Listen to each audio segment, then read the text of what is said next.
രാത്രിയുടെ നിഴൽ വീടുകൾ. ഹലോ പ്രിയപ്പെട്ട കൂട്ടുകാരെ, നിങ്ങളുടെ പ്രിയപ്പെട്ട ചാനലിലേക്ക് സ്വാഗതം.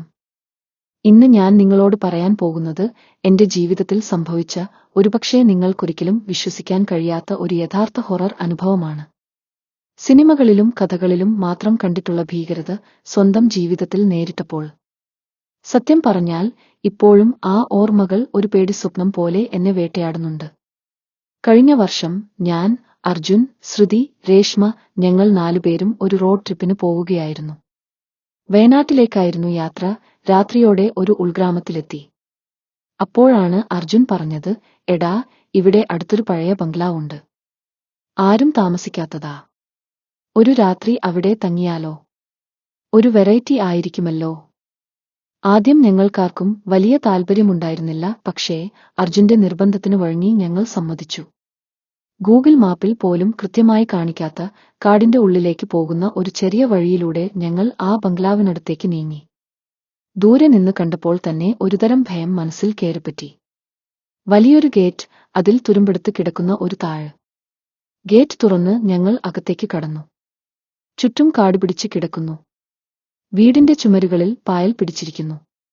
ജനലുകളെല്ലാം അടഞ്ഞുകിടക്കുന്നു. എവിടെ നിന്നോ ഒരുതരം പഴകിയ, മരവിച്ച മണം. അകത്തേക്ക് കയറിയപ്പോൾ പൊടിപിടിച്ച ഫർണിച്ചറുകൾ, ചിലന്തിവലകൾ, എല്ലാം ഉപേക്ഷിക്കപ്പെട്ട നിലയിൽ. ഞങ്ങൾ ഒരു ഹാളിൽ തങ്ങാൻ തീരുമാനിച്ചു. മെഴുകുതിരികൾ കത്തിച്ചു. മൊബൈലിന് റേഞ്ചില്ല. ഒരുതരം നിശബ്ദത ഞങ്ങളെ പൊതിഞ്ഞു. ആ നിശബ്ദതയ്ക്ക് ഒരു ഭാരമുണ്ടായിരുന്നു. ആദ്യമൊക്കെ ഞങ്ങൾ തമാശകൾ പറഞ്ഞു, പാട്ട് കേട്ടു. പക്ഷേ സമയം രാത്രി 12 മണി കഴിഞ്ഞപ്പോൾ അന്തരീക്ഷം വല്ലാതെ മാറി. പുറത്ത് കാറ്റിന്റെ ശബ്ദം കൂടിക്കൂടി വന്നു. ജനലുകളിൽ എന്തോ തട്ടുന്നതുപോലെ. രേഷ്മക്ക് വല്ലാതെ പേടിയായി തുടങ്ങി. അവൾ ഞങ്ങളോട് ചേർന്നിരുന്നു. പെട്ടെന്ന് മുകളിലത്തെ നിലയിൽ നിന്ന് ഒരു നേർത്ത ശബ്ദം. ടകേ ടകേ ടകേ. ആരോ നടന്നു നീങ്ങുന്നതുപോലെ. ഞങ്ങൾ പരസ്പരം നോക്കി. അത് കാറ്റായിരിക്കും, ശ്രുതി പറഞ്ഞു. പക്ഷേ അവളുടെ ശബ്ദത്തിൽ പോലും ഒരുതരം വിറയലുണ്ടായിരുന്നു. ശബ്ദം നിലച്ചു. ഞങ്ങൾ ശ്വാസമടക്കി പിടിച്ചു കാത്തിരുന്നു. പിന്നെ ഹാളിലെ ഒരു പഴയ ക്ലോക്കിൽ നിന്ന് ടിക് ടോക്ക് എന്ന ശബ്ദം. അത് കേൾക്കുമ്പോൾ സാധാരണ തോന്നേണ്ടതിലും കൂടുതൽ ഉച്ചത്തിലായിരുന്നു. അർജുൻ ടോർച്ച് എടുത്ത് മുകളിലേക്ക് അടിച്ചു. ഒന്നുമില്ല. പക്ഷേ ആ നിമിഷം ഹാളിലെ ഒരു പഴയ കസേര മെല്ലെ, തനിയേ 1 ഇഞ്ച് പിന്നോട്ട് നീങ്ങി. ഞങ്ങൾ 4 പേരും അത് ഒരുമിച്ച് കണ്ടു. രേഷ്മ ഒരു നിലവിളിയോടെ എന്റെ കൈയിൽ മുറുകെ പിടിച്ചു. പിന്നെ മുറിയുടെ ഒരു കോണിൽ നിന്ന് ഒരു നേർത്ത നിഴൽ ഒരു മിന്നൽ പോലെ മറഞ്ഞു. അത് മനുഷ്യന്റെ രൂപമായിരുന്നില്ല, ഒരുതരം അവ്യക്തമായ രൂപം. എനിക്ക് പേടിയാകുന്നു. നമുക്ക് പോകാം, രേഷ്മ കരഞ്ഞുകൊണ്ട് പറഞ്ഞു.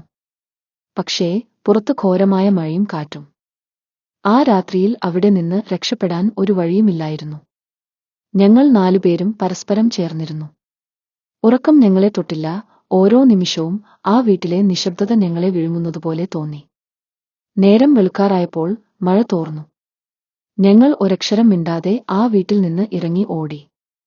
തിരിഞ്ഞു നോക്കാതെ കാറിലേക്ക് കയറി. യാത്രക്കിടയിൽ രേഷ്മയുടെ മൊബൈൽ ഫോൺ കാണാനില്ലെന്ന് അവൾ പറഞ്ഞു. ഞങ്ങൾ തിരഞ്ഞു, പക്ഷേ എവിടെയും കണ്ടില്ല. അത് അവിടെ വെച്ച് മറന്നതായിരിക്കും, അർജുൻ പറഞ്ഞു. ദിവസങ്ങൾ കഴിഞ്ഞു. ഞങ്ങൾ ആ സംഭവം മറക്കാൻ ശ്രമിച്ചു. പക്ഷേ ഒരു ദിവസം രേഷ്മ എന്നെ വിളിച്ചു. അവളുടെ ശബ്ദം വിറയ്ക്കുന്നുണ്ടായിരുന്നു. എന്റെ ഫോൺ ഓൺ ആയി. അതിൽ നിന്ന് ഒരു വീഡിയോ കോൾ വന്നു. ആ ബംഗ്ലാവിന്റെ ഉള്ളിൽ നിന്ന്. എനിക്ക് വിശ്വസിക്കാൻ കഴിഞ്ഞില്ല. നീയെന്താ പറയുന്നത്? ഞാൻ ചോദിച്ചു. ആഷിക്ക്. അതിൽ എന്റെ ഫോൺ നിലത്ത് കിടക്കുന്നുണ്ടായിരുന്നു. പിന്നെ പതിയെ ഒരു രൂപം എന്റെ ഫോണിന്റെ ക്യാമറയിലേക്ക് വന്നു. അത് ആ ബംഗ്ലാവിന്റെ ഉടമസ്ഥയായിരുന്ന ഒരു സ്ത്രീയുടെ രൂപമായിരുന്നുവെന്ന് തോന്നുന്നു. അവളുടെ കണ്ണുകൾ ശൂന്യമായിരുന്നു. അവൾ എന്റെ ഫോണിൽ നിന്ന് എന്നെ നോക്കി ചിരിച്ചു. ആ നിമിഷം എന്റെ ശരീരം തണുത്തുറഞ്ഞു. ആ ബംഗ്ലാവിൽ ഞങ്ങളെ കാത്തിരുന്നത് വെറും കാറ്റും ശബ്ദങ്ങളുമായിരുന്നില്ല. അത് ഞങ്ങളെ തേടിയെത്തിയ ഒരു സാന്നിധ്യമായിരുന്നു. രേഷ്മയുടെ ഫോൺ അവിടെ ഉപേക്ഷിച്ചപ്പോൾ ആ രൂപം ഞങ്ങളോടൊപ്പം പോരാൻ ഒരു വഴി കണ്ടെത്തിയിരുന്നു. ഇന്നും രാത്രിയാകുമ്പോൾ ആ കാൽപ്പാടുകൾ എന്റെ മനസ്സിൽ മുഴങ്ങുന്നു. ആ നിഴൽ വീടുകൾ എന്നെ പിന്തുടരുന്നുണ്ടോ എന്ന് ഞാൻ ഭയക്കുന്നു.